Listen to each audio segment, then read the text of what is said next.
అంటే ఇప్పుడు మీరు ఈ ఉద్యమం కోసం చేసినంతగా మరెవరూ చేయలేదు. అంటే వాళ్ళ అజెండాలు వేరవచ్చు. రాజకీయ పార్టీలకు అటాచ్ అయిన వారు ఇప్పుడు చిరంజీవి గారు అంటే కాంగ్రెస్ పార్టీలో ఉన్నారు. కాంగ్రెస్ పార్టీ అజెండా ఫాలో అవ్వక తప్పదు. ఇప్పుడు ఈ పరిస్థితుల్లో వీళ్ళలో ఎంతమంది మీరు పెద్దల సభ మీరు నిర్వహించబోతున్నారు ఇప్పుడు ఇక్కడ? అన్ని పార్టీ వాళ్ళు ఉన్నారమ్మా ఈ ఉద్యమంలో అండి.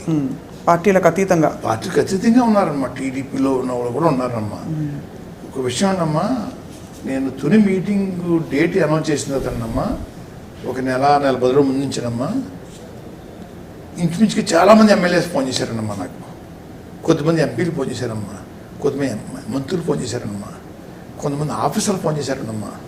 మనకి గౌరవం లేదు, మీటింగ్ సక్సెస్ అవ్వాలి, ఏదేమైనా సక్సెస్ అవ్వాలి, కష్టపడిన బద్రనామం గారు అని చెప్పినమ్మా. అందరూ చాలామంది అన్నమ్మా ఏదో ఫోన్తో చేసేవారు మనకు, మీటింగ్ సక్సెస్ అవ్వాలి, లేకపోతే జాతి మొత్తం పతనం అయిపోద్ది,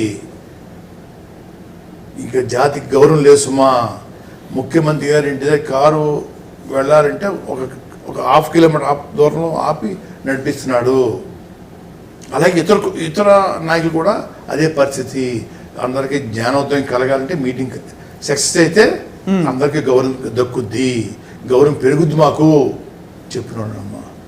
మీటింగ్ సక్సెస్ అయిందన్నమ్మా, అంతే, గౌరవం పెరిగిందన్నమ్మా, వదిలేశారు. నాకు కూడా ఉండమని చెప్పట్లేదమ్మా, తిట్టొద్దంటాను అంతేనమ్మా.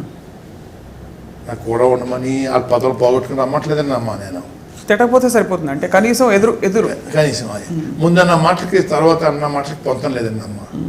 కొంతమంది డబ్బు ఇస్తున్నారమ్మా, ఫండ్స్ వద్దండి, ఫండ్స్ నాకు ఖర్చు లేదమ్మా, తక్కువలో మీటింగ్ అవుతుంది అని చెప్పానమ్మా. రేపు మాకు ఆగస్టు 31తో ఈ ఇచ్చిన టైం గడువు అయిపోయిందండమ్మా. దాని మీద కార్యాచరణ నెక్స్ట్ ఈ ఉద్యమం ఆపదలుచుకోలేదండమ్మా.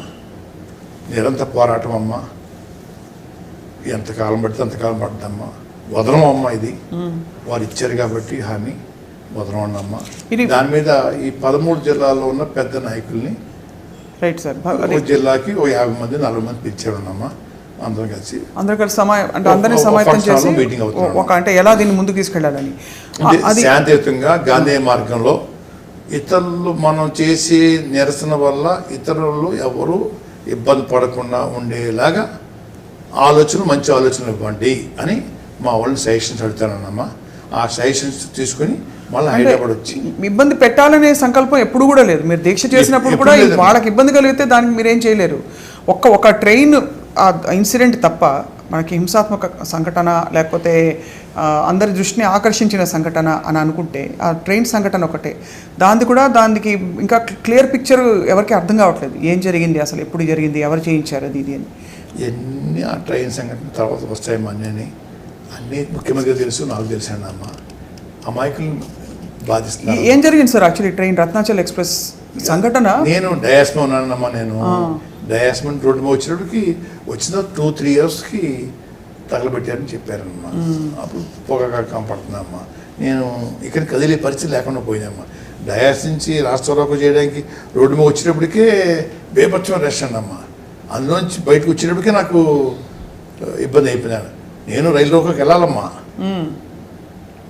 వెళ్ళాల్సింది మీరు. కానీ అసలు ఈ జనంలో మూమెంట్ లేకండి. అప్పుడు మా కుర్రోడు ఎవరో తెలియదు నాకండి.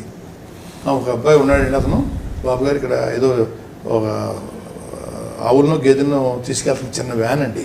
ఆ వ్యాన్ ఎక్కించారండి.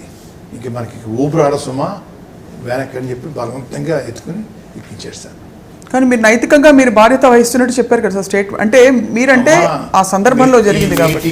బాధ్యుడు నేనండి అమ్మా, బాధ్యుడు నేనండి. రాష్ట్ర వ్యాప్తంగా పిలుపుకి కారకుడు నేనండి. 30 సెక్షన్ 144 సెక్షన్ ధిక్కరించింది నేనండి అమ్మా. ఏమంటే రాష్ట్రాలకు చేయాలని ఆలోచన చేసింది నేనమ్మా. కానీ బ్యాడ్ ఎలిమెంట్స్కి నేను నాయకుని కాదన్నా. కాలేదు ఏమండి, డయాస్మా నాయకులు కూడా కేసే పెట్టారమ్మా. అసలు సంబంధం లేదండి, అస్సలు సంబంధం లేదండి వాళ్ళకి. మొత్తం బాధ్యత అది తప్పండి. దేశంలో ఉండగా డిఐజీ గారు వచ్చారన్నమా వైజాగ్ నుంచి. చెప్పాను సార్కి, సార్ ఓ పని చేయి, అన్నింటికీ నేనే బాధ్యుడు సార్. గతంలో మీ రాయుడు గారికి మాజీ డీజీపీ గారికి అప్పుడు డీజీపీ గారికి లెటర్ కూడా రాశాను సార్ నేను.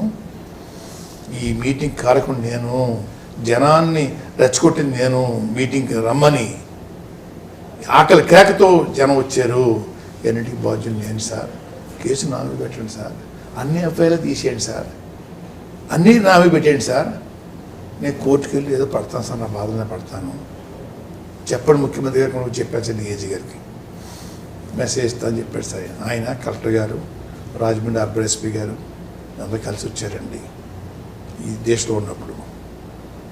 వచ్చి చెప్పానండి, నా మీద పెట్టుకోండి, 69-70 ఉన్నాయండి ఎఫ్ఐఆర్ కాపీలు, అన్నీ నా మీద దయచేసి చేసేయండి, అందరినీ పక్క తప్పించండి, అన్నింటికీ బాధ్యత వహిస్తాను, మంచిగా చెడ్డాన్ని తేలుతుంది, బ్యాడ్ ఎలిమెంట్స్ నేను కాదు, నా కుటుంబం డిఏజీ గారు ఎవరు చేశారో అన్నీ తెలుస్తాయి, ఏమీ కంగారు లేదండి,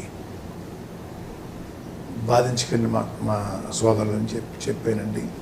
ఏదో మొన్న కూడా కొంతమంది మీద ఎఫ్ఐఆర్, 20 మంది మీద, #1 ఛానల్ ఓనర్ మీద, వైఎస్ఆర్సీపీ నాయకులు భూమన కరుణాకర్ రెడ్డి గారి మీద ఇవన్నీ కేసులో ఉన్నారన్నమ్మా. వీళ్ళందరినీ మళ్ళీ ఎంక్వైరీ పెట్టారన్నమ్మా, అదే రీఇన్వెస్టిగేషన్. ఇప్పుడు సడన్గా మళ్ళీ తెరపైకి ఎందుకు వచ్చింది అని అంటే 6 నెలల పాటు వెనక్కి వెళ్ళిపోయింది, ఇప్పుడు మళ్ళీ ముందుకు వచ్చింది. ఇది ఒక ఎత్తుగడమ్మా.